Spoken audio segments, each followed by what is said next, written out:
Today on Before You Buy, the Samsung Galaxy S5, a crazy hardcore mobile laptop, and the Logitech Harmony keyboard. Netcasts you love. From people you trust. This is Twit. Bandwidth for Before You Buy is brought to you by CashFly at CACHEFLY.com. This episode of Before You Buy is brought to you by Audible.com. To download a free audiobook of your choice, go to audiblepodcast.com/beforeyoubuy. And by Shutterstock.com. With over 30 million high-quality stock photos, illustrations, vectors, and video clips, Shutterstock helps you take your creative projects to the next level. For 20% off your new account, go to Shutterstock.com and use offer code BEFOREYOUBUY414.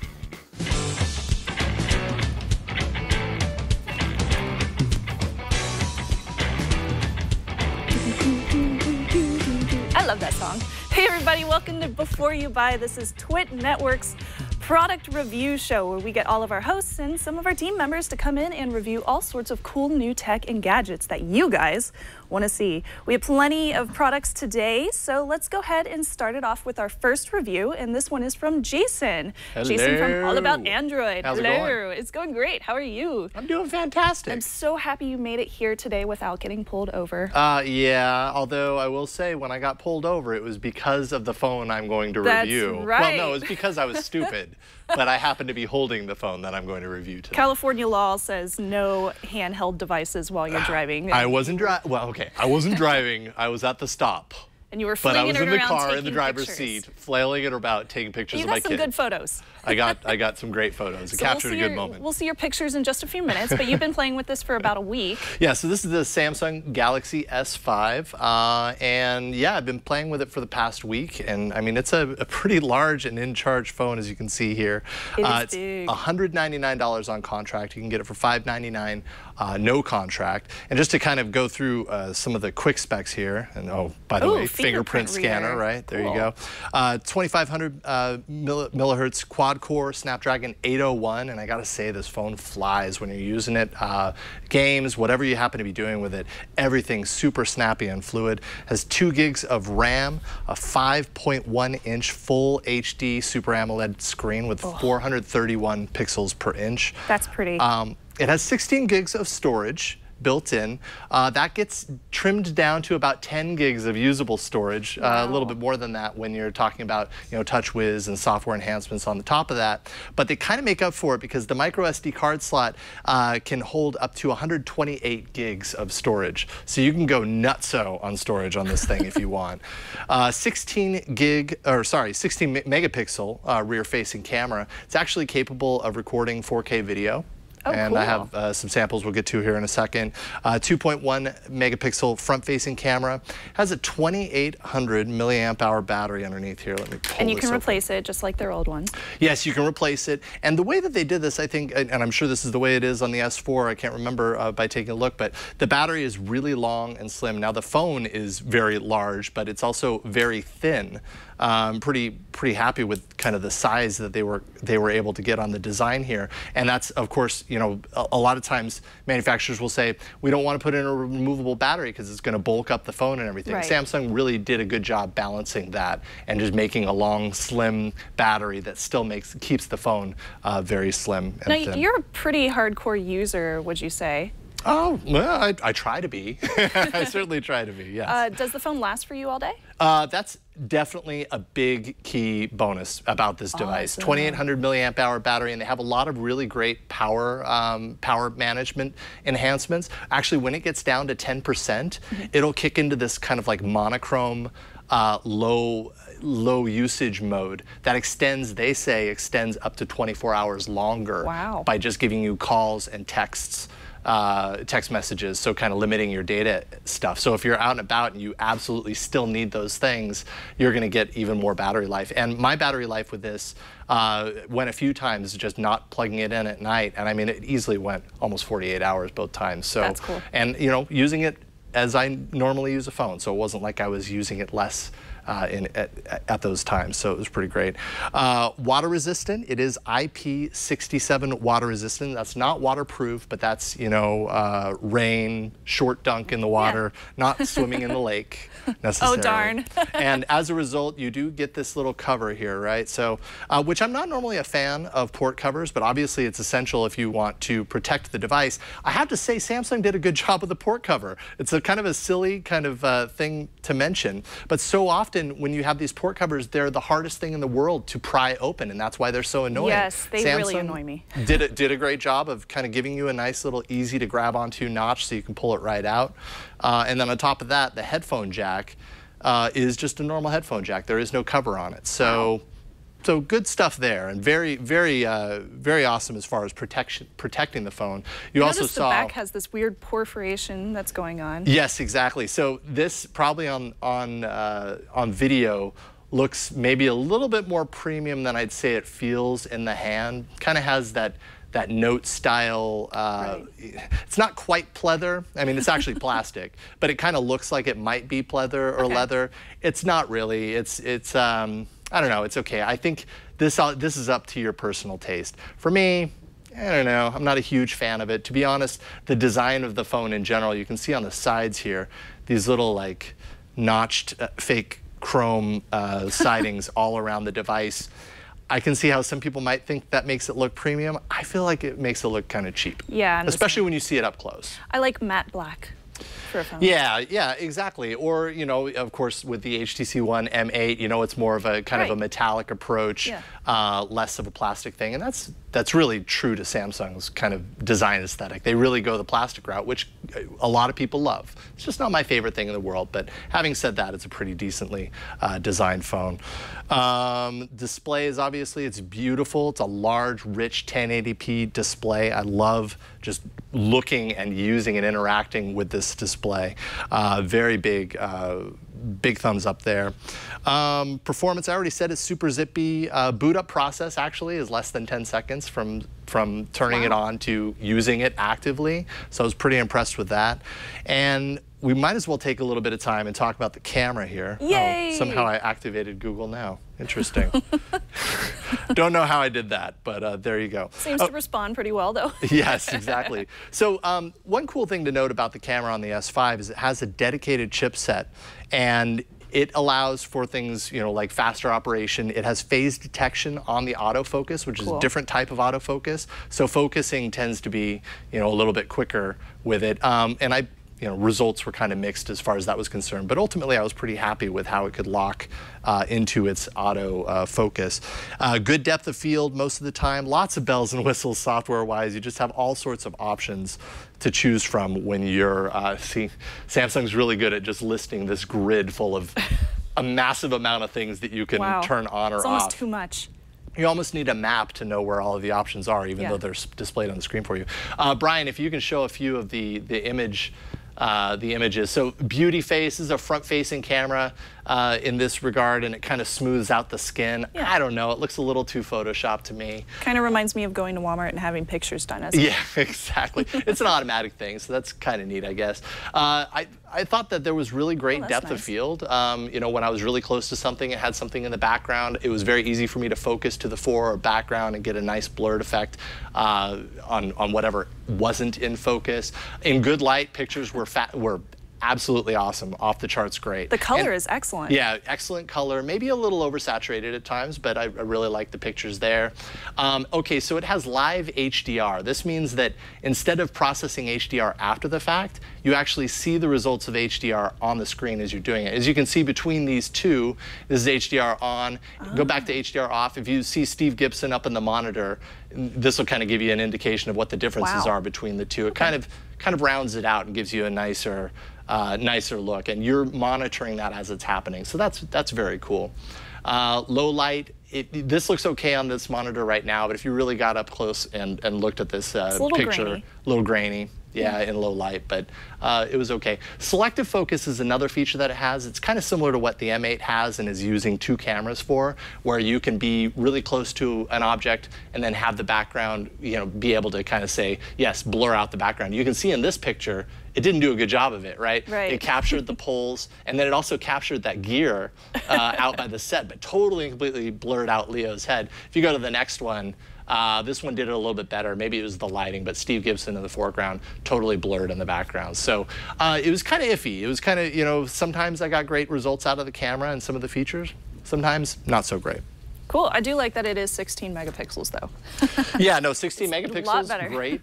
This is another feature, actually. This is virtual tour. So I was doing this a little bit earlier, and you were giving me a strange look. You're actually at the end of this video. But essentially, it's kind of like a live panorama, so you can kind of give someone a virtual tour of a place. So you can actually walk around. Yeah, you walk around, and it's not video necessarily. It's all stitched together photos. Can you play it as a video? That's what I did here. I actually exported it as a video, and I could upload this to YouTube if I wanted. If you play it within the phone, it gives you a nice little map to show you where you went, and there's Snubs in the background. Making noises at Jason, of course. So there you go. So that's the camera. I'd say, all in all, pretty cool. Not always the most dependable results. Sometimes you don't know what you're going to get. And you also said you did some 4K video, right? I did. I doubt that's going to play in the TriCaster. Yeah, it's looking a little choppy, stuttery. But it's 4K, and I gotta say, 4K eats up your space fast. Oh yeah. So I mean, I think this was like a minute, and it was almost 500 megs. So you gotta be okay with that too. Obviously, hopefully you know that going into it. That's cool. Real quick on the software, and then I'll give you my pros and cons here. Of course, this is TouchWiz, and I would say, from my previous experience with TouchWiz, this is definitely toned down. It's a little bit more along the stock Android line, if TouchWiz could ever get to, get closer to stock Android, but it's still obviously TouchWiz. Didn't really get in the way. Still though, options are just overwhelming. If you pull down that settings menu on your OS, granted it's nice to have instant access to turn some of these things on or off, but it's just kind of overwhelming. Like you have to stare at it for a while to really understand what you're looking at. And maybe if you use it regularly every day, you'll know exactly where to go. You get used to it eventually. Yeah. Left of the home screen, let's see here, instead of being Google Now, which it is on kind of stock Android, you get this My Magazine thing, which I suppose is kind of neat if you're using it. I didn't find it very useful myself. Some nice features. There's something called one-handed operation, which if I can get it to kick in, oh, there it is. So if you are using the phone with one hand. Oh, this is great for my hands because I have tiny hands. Exactly. If you're using it with one hand, you swipe from the outside to the middle and back. Either side works, and it'll bring it over to you so that you can temporarily make your screen a little smaller and use it with one hand because it is quite a large screen otherwise. So there's that. They have a lot of features. Samsung's really good at spending a lot of time throwing all these features in there. Again, you have to ask yourself, are those features something that I'm going to use all the time? Yes. And some people, really get into them. Other people, it ends up just kind of bulking up the space. That's why you have 10 gigs of usable storage on here instead of 16. So, so the features are neat, no doubt. Are you going to use them? That's a question you have to ask yourself. All right, so pros and cons. Pros and cons. I would definitely say the display. Battery, I was super impressed with battery and the power management. It's securely protected. I'm sure you saw at the beginning of this review. I've been using the fingerprint scanner the whole time that I've been using it, and more or less, I've been pretty happy with it. Cool. One thing I'm going to say real quick, because I've seen a lot of reviewers miss this. You can store up to 3 fingerprints, and when you do it, if you show my screen for a second, I'll just kind of show you. When you're learning it, I think everybody's tendency is to go like this with their fingers.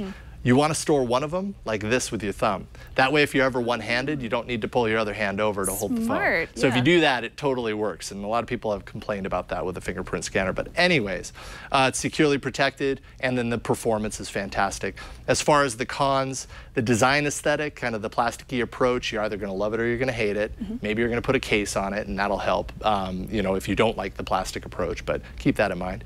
The camera, a little too inconsistent. but it has the capability of recording great pictures. And the software is still, it's toned down, but there's still a little bit of extra bloat there. Samsung did move some of their apps into their app store so that it isn't installed by default, and that's a great start. But there's still a lot to maneuver through there. But I'd say my verdict, I'd buy it. I think it's a fantastic phone if you know what you're getting yourself into. If you're not like me, dead set, into getting a vanilla or a Google experience phone, and you want something that has a little bit more bells and whistles, the Galaxy S5 is a fantastic phone, and I would definitely consider it. Awesome. Thank you so much, Jason. Absolutely. I kind of predicted that you'd give it a buy. You did? Kind of. Yeah, some people I don't think were so sure that I was going to. The Galaxy is a good line. And it is a good line. They do a very good job on their interiors, on the hardware. Yeah. So we're going to go ahead and move on. Before our next review, though, Jason, I had a question for you. Do you listen to audiobooks? I listen to audiobooks all the time, actually. Me too. I have a 30-minute commute whenever I come up here, and it is so much better whenever I listen to audiobooks. So let me tell you a little bit about one of my favorite websites. It's called Audible. This is where you can download all sorts of digital audiobooks, everything of your choice. You can get anything from nonfiction to fiction, periodicals, sci-fi, fantasy. Those two are my favorites. I love those. They're a leading provider of audiobooks, so you can get more than 150,000 downloadable titles. And of course, for listeners of Before You Buy, Audible is offering a free audiobook to give you a chance to try out their service, and I definitely suggest it, especially if you're a commuter like I am. One audiobook that you may consider, this is one of my favorites, it's called Ream D, not Read Me, Ream D by Neil Stevenson. It's a very, very long audiobook, but you can get it with our trial offer. It's a really, really good book. I definitely suggest it for anybody who's kind of into the hacker type speak and kind of a gamer. It's a very good book. It had me listening even after I got home from my commute. I'd have my speakerphone on and listen to it while I was walking around. That's when you know it's really good. Yes, like, you just don't want to turn it off. So often I'll pull into the parking garage or the driveway at home, and I just stay in my car for another 2 minutes. So if you want to download this audiobook for free or another one of your choice, you have plenty of choices in there, 150,000 titles. You can go to audiblepodcast.com/beforeyoubuy. That's all one word, audiblepodcast.com/beforeyoubuy. And of course, we thank Audible for their support of Before You Buy. Thank you so much. And I'm continuing to be a member of Audible myself. Now, we are going to join Padre in just a few moments with a Dell Precision mobile workstation laptop. I love these things. I know you guys have wanted to see it for a while now, so we got it on the show. Padre, take it away. I'm Father Robert Balacer with Twit TV, and this is the Dell Precision M3800. At 0.31 to 0.71 inches thick, 14.65 inches wide, and 10 inches high, the M3800 is a svelte 4.15-pound Dell business class notebook. Dell brought the weight of the machine down by using a combination of aluminum and carbon fiber in the chassis, making it durable while giving it a mean profile and forward-looking style. The M3800 is powered by a 4th generation Intel Haswell i7-4702Q quad-core CPU running at 2.2 GHz, boostable to 3.2 with 6 MB of cache. The CPU sits on top of 16 GB of DDR3 1600 MHz memory and is supported by integrated Intel 4600 graphics, as well as a discrete NVIDIA Quadro K1100M with 2 GB of dedicated GDDR5 memory. The integrated graphics will be engaged during normal usage for better battery life, while the Quadro will be automatically activated when more graphics horsepower is needed to drive the pixels. Speaking of pixels, the M3800 has a lot of them, 6,840,000 to be exact. The M3800 sports a Gorilla Glass covered 15.6-inch ultra-sharp 3800 by 1800 LED backlit QHD Plus panel, complete with 10-point multi-touch overlay. The screen is bright and its colors well saturated. The viewing angles are generous, and it might quite simply be the most beautiful screen I've ever seen on a laptop, PC or Mac, bar none. Storage comes in the form of a PCI Express 512GB Samsung SM841M SATA SSD, providing 516 megabytes per second of read and 401 megabytes per second of write. Networking is provided by an Intel dual-band wireless and Bluetooth adapter that supports 802.11a, B, G, N, and AC, as well as Bluetooth 4.0. There is no integrated gigabit Ethernet port, so you'll have to use a USB adapter for wired network access. The left side of the machine sports a full-size HDMI output, a mini display port, 2 USB 3.0 ports, a combo audio jack, and a battery life indicator. The right side of the unit adds a media card reader, a USB 2.0 port, and a third USB 3.0 port. The keyboard is properly spaced, solid with decent travel and feedback, and user-toggled backlit keys. Likewise, the multi-touch trackpad is responsive and gesture-enabled, properly weighted for fast but accurate touch. 2 speakers below the palm rest provide passable sound, even if not overwhelming. But enough about specs. Let's hear about the performance. In PC Mark Vantage, the Precision M3800 scored 20,738, putting it firmly in the desktop replacement realm of the venerable benchmark. Though the Quadro graphics part and the 3800 by 1800 resolution means that the M3800 isn't really made for gaming, it still has enough power to eke out a score of 8594 in 3D Mark Vantage. All that power does take a toll on the M3800 in the form of battery life. Runtime is so-so, with a 91 watt-hour lithium-ion battery providing about 6.5 hours of moderate use. Beyond the benchmarks, the M3800 is a joy to work with. The combination of the quad-core CPU, generous amounts of system memory, and fast SSD means that everything was faster. In particular, Adobe Premiere was brilliant on this notebook, flying through rendering tasks faster than the Mac Pros we use here at TWiT. Even the ventilation was done right, with dual fans and a heat spreader keeping sound to a minimum during regular computing tasks. The Dell Precision M3800 is available now. Pricing runs from $17.99 to $26.30. Let's start with the cons. The first thing has to be price. $25.55 is a lot of cheddar, but I'm not saying that it's not worth it. I mean, you do get a lot for your money. This processor, this screen, it is a mobile desktop replacement. Still, $25.55 is a lot of money. The second thing has to be battery. Even with this 91 watt-hour battery, we were getting between 6 and 7 hours of life, and that's if we really squeezed. That just doesn't compare favorably to a lot of other notebooks. Now, granted, it has a bigger screen, it has a dedicated graphics processor, it has a faster CPU, but still, you know, if it's going to be mobile, it probably should last a little bit longer. The third thing is the lack of an integrated Ethernet port. Now, I know there are going to be people out there who say, well, why not just use a USB dongle? And that's true, you can do that. But if this is really a business class notebook, to me, it says that that should be integrated into the packet. I shouldn't have to carry around an extra piece to get the functionality out of my business class machine. Now let's look to the pros. On the pro side, of course, is the speed. They just really pack this thing with everything that you need to go fast. It's got that dedicated graphics processor. It's got a quad-core i7. It's got 16 gigabytes of memory. It's got 512 gigabytes of SSD and a PCI Express slot. It's just packed to the gills with all the things to make it go. But again, it's not just about speed, it's about style. I love the magnesium/aluminum/carbon fiber construction. It feels good, it feels solid, and more than that, it just looks good. Everything from the cover to this rubberized surface just feels as if they put their homework into giving you a notebook that you can use and show off. And that can be important.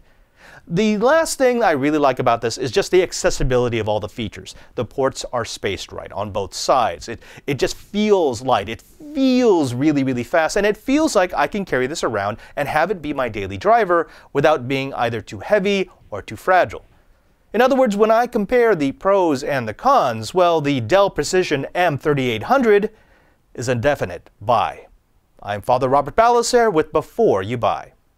All right, thank you so much, Padre. That was interesting, and ooh, you have it right here. Yeah, this is a sexy beast. Do you mind if I bite it? No, well, actually you could. It's Gorilla Glass, so yeah, you'll hurt your teeth. Now, one thing I did notice, though, this was sent with Windows 7, which is actually very popular because a lot of businesses, It's great for work. Exactly. Yeah. But with Windows 7, I don't think it's ready for the hardware that's in here. In fact, there's a couple of drivers that are unknown, you know how like in the device driver? Yes. So I'm almost positive that if you actually ship this with the operating system it was designed for, Windows 8, then the touchscreen would work better, the power saving functions would work better, and you'd probably get longer battery life. Ah, good point. Yeah, the battery life was a little low. Yeah, it wasn't, but I mean, again, this is designed to be a desktop replacement. Right. You know, it's not quite a gaming notebook because the battery life would be incredibly short. You could take this on a flight. It would probably last between, here and the East Coast if you really watched how much you used it. But it's for those people who need a lot of screen real estate, who want a no-compromise video card, who want, a quad-core i7 and a huge SSD. That's all in here. But awesome. Of course, you're going to pay for it. Great. Well, thanks again. This is Father Robert Balaser, and you can see him on Thursdays at twit.tv/KH and for Know How, and also with me at Coding 101, which plays at 1:30 p.m. That's right, all Pacific time. Thursdays. I always forget what time it plays. Anyway, let's go ahead and move on to our next review. This one is from Liz, and she has a pair of headphones that I've been looking forward to because she wears these things every day in the office. Let's check it out. Hi, I'm Liz from Twit, and I'm going to be reviewing some wireless headphones for you because I'm a person where I'm a little bit out there and do a lot of talking with my hands. So it's nice not to have to worry about cords. So I'm going to let you know about two fantastic Bluetooth headphones that I adore. First one I'm going to review is the Outdoor Tech Private Headphones. These are amazing. Personally, the reason why I love these so much is because they actually have controls on the headset, which means I don't ever have to be around my phone. I can be listening to music when I'm gardening and I can just be like, nope, didn't like that song. Nope, didn't like that song. Oh, I did like that one. Go back, volume up, volume down. Wait, someone's talking to me? I can just hit there and pause. Another big plus about these is the sound quality. These are great. I can actually be listening to something, and if I want to also be able to hear someone yell at me, I can have it around my neck and these things can blast. Also, a nice thing about these guys is that they have up to 10 hours of charge. It has up to 35 feet range. I can have my phone at my desk bouncing away. I can go in the kitchen at Twit. I can make myself some oatmeal. I can walk in the back room. These things are still getting great reception from my phone. So for my pros, remote control on the side of these, fantastic. I love it. For cons, the price is a little steep. These are $99, but I really do think you are getting your money's worth out of these. Really comfy fit, not the most slim looking or stylish looking, I guess you could say. On to the next one is the JBL J46BT. These guys are Bluetooth in-ear headphones. The nice thing about these is these allow me to shut out the entire world. I can work out, I can do my little Zen thing, listening to something, can't hear anybody, feels like I'm not even wearing these things. They have up to 5 hours under one charge, and they're 4.0 Bluetooth wireless device. For the pros, these are actually really small. I've seen a lot of other Bluetooth inner ears, and they are huge to be able to do Bluetooth. The range is good, the design is great, really great quality of sound, loving it. Cons, if you're like me and you've got, smallish ears and some accessories, they are a little uncomfortable how they kind of try to go in all the way. Once you get them in there, they're good. They're just a little hard to get in. And $98 is still a little steep, but definitely worth the price. For these two fantastic Bluetooth products, I have to give them both buys. These guys are fantastic if you want to just be away from your phone. No, you're indecisive, you don't know what you want at first, just like me. No, I like that. No, I don't like that. Wait, turn it down. If you were saying something, pause. Love it. But these are so slim, so compact. Love having these in my purse to be able to pull them out whenever I want to and shut out the world. Both buys. Back to you guys. I'm back over in the living room, and that was Liz with her Outdoor Tech earphones. I love those things. They're so pretty. And of course, if you guys ever want to see anything in particular that we haven't reviewed yet, you can always email us over at byb@twit.tv. Both Karsten, our producer, and myself get those emails, so we'll be happy to check them out if you do email us. Now, before we go on to our next review, I wanted to toss to another sponsor. This is somebody interesting who I've been checking out quite a bit lately. They have a lot of really, really good images and videos. This would be Shutterstock. Now, if you haven't checked out Shutterstock yet, you can find the perfect image for everything that you might be doing. Whether it's a creative project, maybe you're working on a new website and you need to find a really good stock image. So they have Over 30 million high-quality stock photos, illustrations. They even have vectors, which is great vector art, and video clips. Shutterstock sources images from around the world. They get pictures from professional photographers, and they have all sorts of cool illustrations from artists. They review each image individually for content and quality before adding it to its library. So you know that you're going to get really good stuff over at Shutterstock. They add 20,000 images every day, so every time you visit, you're going to find something new. I love that part. And they have flexible pricing. So you can choose individual image packs or a monthly subscription for the best deal. So you can download 25 images a day with a standard subscription, and you can download any image in any size and pay only one price. So it never changes, which is great. Shutterstock gives you the images that you need to get your creative projects to the next level. They have sophisticated search tools so you can look for anything. Hey, I have an idea. I am planning a wedding, Brian. Let's look for flowers. Let's look for, in fact, I need coral flowers, coral-colored flowers. How about that one? And this will give me some great ideas for some flowers that I can use. Oh, those are pretty. Some pretty vintage roses, perfect.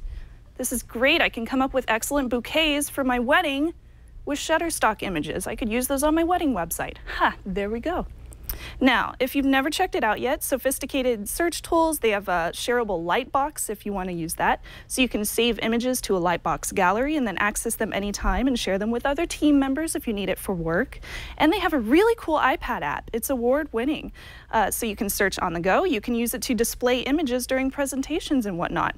And they also have a global marketplace. They have multilingual customer service in order so that you can get dozens of international countries and full-time customer support throughout the week, no matter where you are or what you're doing. So you can try Shutterstock today by signing up for a free account. No credit card needed. Just start an account, begin using Shutterstock to imagine what your next project could be like, and save favorite images to a Lightbox to review later. And once you decide to purchase, which I know you're going to do it because the site is awesome, use offer code BEFOREYOUBUY 414, and new accounts will receive 20% off any package. That's Shutterstock.com, and for 20% off new accounts, use offer code BEFOREYOUBUY 414. And of course, we thank Shutterstock for their support of Before You Buy 414.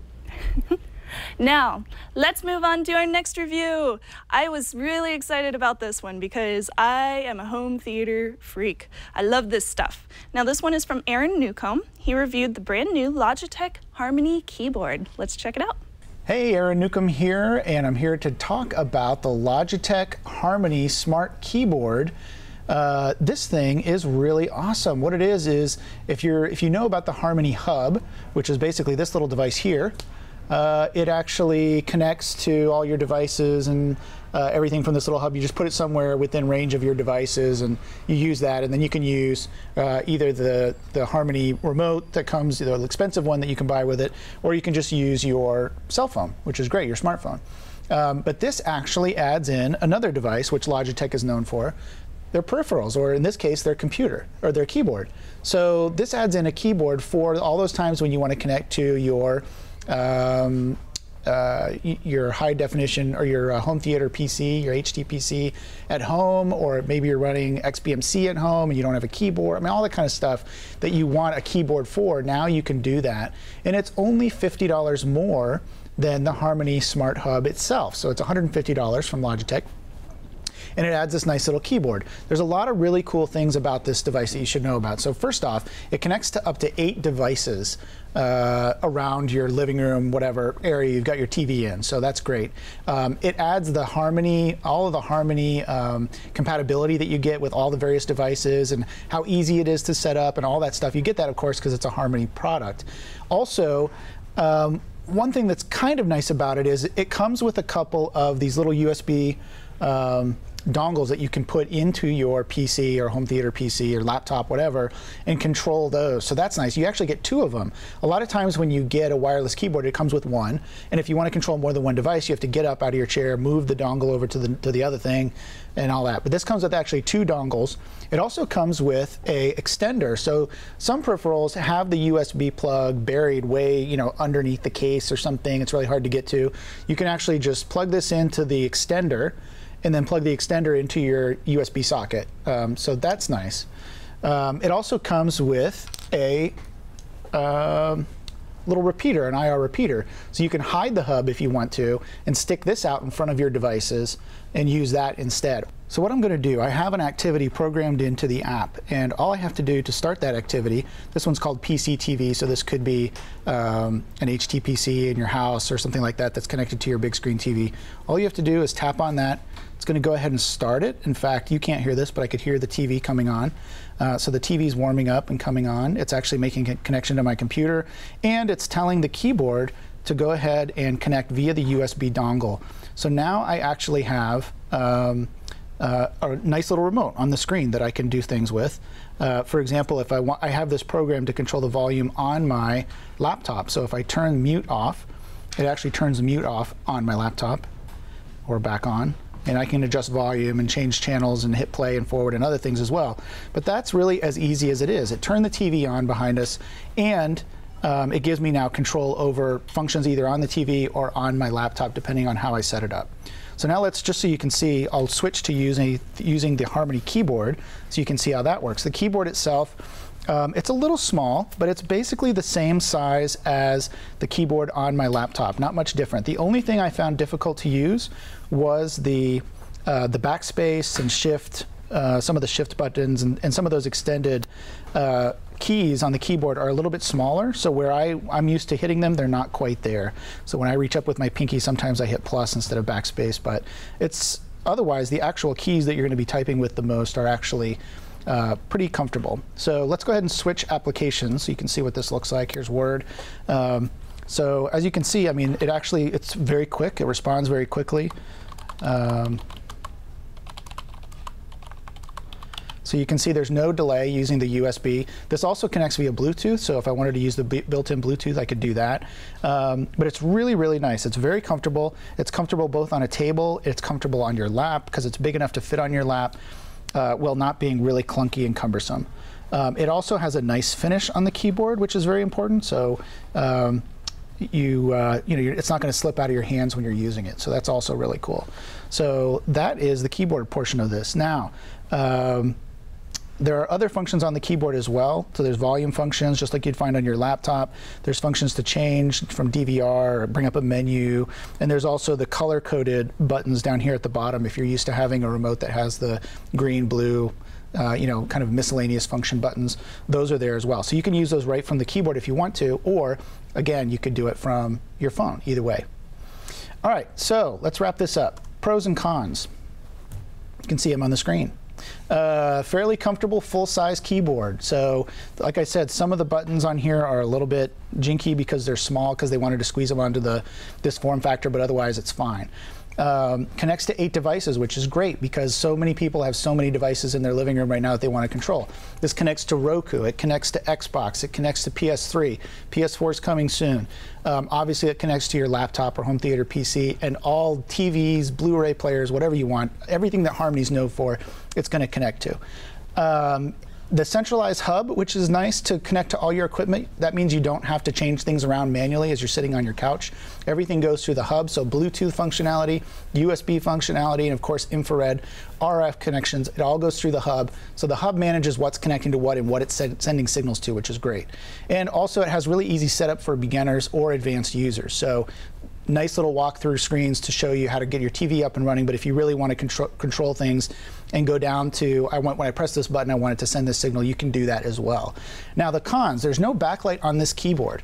That's the one thing that kind of irks me because you're using this probably in a low light environment and maybe you need to type something in. I run into this all the time at home where I need to type in my password for a certain service on my smart TV or something, and guess what?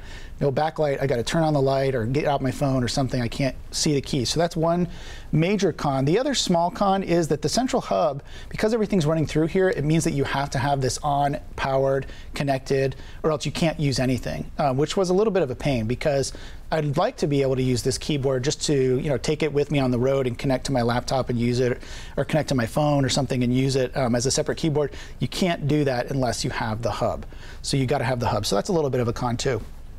Overall, I would totally recommend buying this product if you're in the market for a new remote and you'd really, I'd rather use my smartphone. I don't want to use a old-fashioned remote. I'd rather just use that. Totally recommend buying it, especially if, of course, you have an HTPC or a laptop or some sort of computer that you also want to connect to your TV and use at home. So total buy recommendation for me. I'm Aaron Newcomb, and thanks for watching. All right, we're back, and of course you can see Aaron Newcomb on Floss. I love Floss. That's a great show. Now, we have Leo Laporte with the Automatic. This thing is cool. So this is for your car. Yeah, this came out about a year ago, and I must have bought it because it came in the mail a couple of weeks ago, and I don't remember. I know I did. It was so funny. It had been so long. I guess it has been back ordered. So every car, almost every car since 1996 has had something. It's usually right in the front dash under the steering wheel called an OBD2 port. This is where your mechanic will plug in a little device to tell you what's wrong with your port. Exactly. But for some time there have been OBD2 devices that you could plug in and then get your own information. Some of them have memory, would store trip information. Parents used it on their teenagers. Does this mean I can hack my car? Well, you can, but not with this. Oh.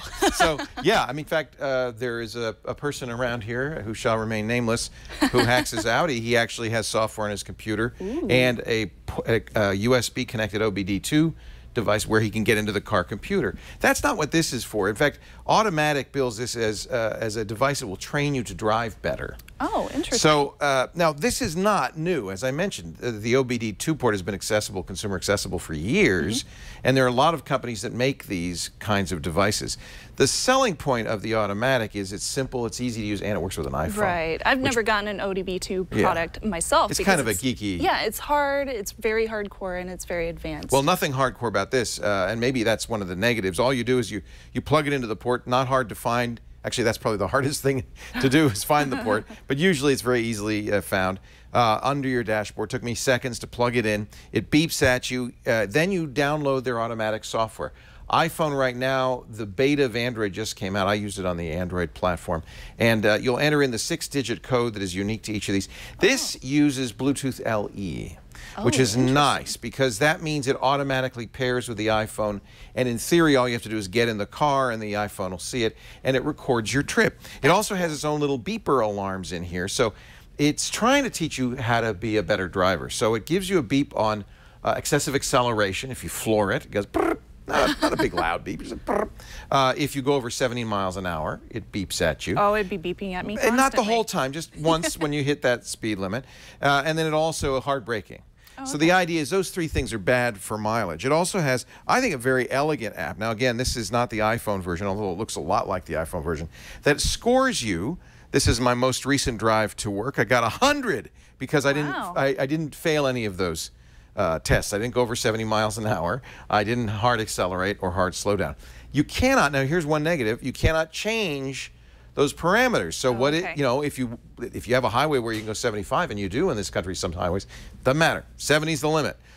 If you think that wasn't hard acceleration, and some have complained that almost anything that's seen as hard acceleration, then you're out of luck. It also tells you what the cost of the trip was. So my 2.2 miles drive to work cost 56 cents, but that's not based on local prices or on the kind of gasoline I use. And we're in California. Our gas prices are pretty high. It's not accurate, but it's a rough idea. You can see previous trips. In fact, I have quite a few trips on here. And each trip has a nice little map of the trip and so forth, so you can see. Let's get that map up again. So you can see what, that was a short trip. You can Moving your car? To the parking garage, yeah. So, but you get the idea. This also has some additional nice features. If you ever had, by the way, it automatically knows what kind of car you have. Some cars it can get more material from than other cars. So that's just, for instance, Automatic says they can't tell my fuel mileage from my car, but they're going to project it. I found that not to be the case. I think cars vary on their capabilities. It will also tell you if you have an engine check light, what's going wrong. That's and it'll cool. even give you a map of nearby mechanics. I think that's kind of neat. I didn't have anything go wrong, so I can't tell you how well that works. It's pretty handy, though. Yeah, and it will tell you where you parked, which is really handy. You can see your previous parking spot, get a map to it, get you close enough to at least beep the keys and see if you found it. I mean, the software on this is what's really kind of sweet. Yeah. $99, though, as you'll quickly learn, is a lot for this kind of device. There are OBD2 devices on Amazon and eBay for $17. I picked up this one for the same price, $100. This is the kind of the highest end of these devices. It's the OBD Link MX. It doesn't use Bluetooth LE. Doesn't work with the iPhone, only works with Android phones, but it tells you a whole lot more. There is an Android app that works with the automatic, in fact, works with any of these, called Dash, that is a very similar app. This is the Dash app. Not quite, you can see, not quite so elegant, but it has some additional features. For instance, I can share my stats on my Google Plus page. Oh, that's It fun. also tells you a lot more about what you're doing. It will show you your engine temperature, your RPMs in real time. So all this stuff is coming off that OBD2 port, but the automatic doesn't know anything about it. I see. So the automatic is, I'll give you the pros and cons right now. It's easy to set up. It's kind of cool. It might improve your mileage and your driving habits just by this little alarm. It'll condition you. It'll condition you. And it works with the iPhone, which most of the others, in fact, I couldn't find any others that did. Does it work? And it works with Android as well. And it works with Android. The Android, oh, one more thing this will do, it calls 911 if you have an accident, based on your accelerometer suddenly stopping. Oh, that's cool. I don't know how it does it, but some cars do that. The Ford Sync does that. That's a nice feature also. Yes. So, and if find parking, 911 calls, improve your mileage. There's some neat things. The software is very elegant. It's overpriced compared to the competition. The competition does this and a lot more. I just feel like the fact that I can't configure my top speed or how much my gas costs, that seems like a failing. You need to be able to have the customizations. Yeah, and I should point out, that's the software. Presumably the software can be improved. It has been almost a year since this came out, so I don't know whether they intend to improve it or not, but I would ask them to do that. As of right now, I'm going to have to say the automatic is a do not buy because it's a little bit overpriced, and you can get something less expensive that will do a whole lot more. Easy to use, though, and if you really don't want to spend time kind of geeking around with one of these things, maybe that's a good choice. I don't know. Maybe I'll spend some time geeking around. It's kind of cool. See. It is kind of cool. You could also sneak this on your kid's car and see how fast. You could totally track them all around the town. No memory on this, and that's another point, is it doesn't always pair. If it doesn't pair with your phone, and you know Bluetooth is sometimes weird, then you will miss that trip. There's no memory in this, and so you can't get it back. Good to know. So what I ended up doing with both of these devices is firing up the software and saying, I'm leaving now, I'm leaving, and when it said okay, then I drove. Cool. Well, thank you, Leo. I'm sure we'll see you back on the show next week. Once in a while, I got things. I got stuff. Oh, you got plenty of gadgets for us. Stuff. I bought this with my own money, hard-earned money. Well, thank you, Leo. And of course, you can see Leo Laporte here at twit.tv pretty much all over the network. You'll find him. Of course, if you like this show, you can always share it with your friends. Check out our YouTube channel. It's at youtube.com/beforeyoubuy, and our twit.tv network page is twit.tv/BYB. And our email again is byb@twit.tv. I'm Shannon Morse. I hope you enjoyed today's episode. And of course, before you buy any of your gadgets, you gotta watch before you buy. See you next week.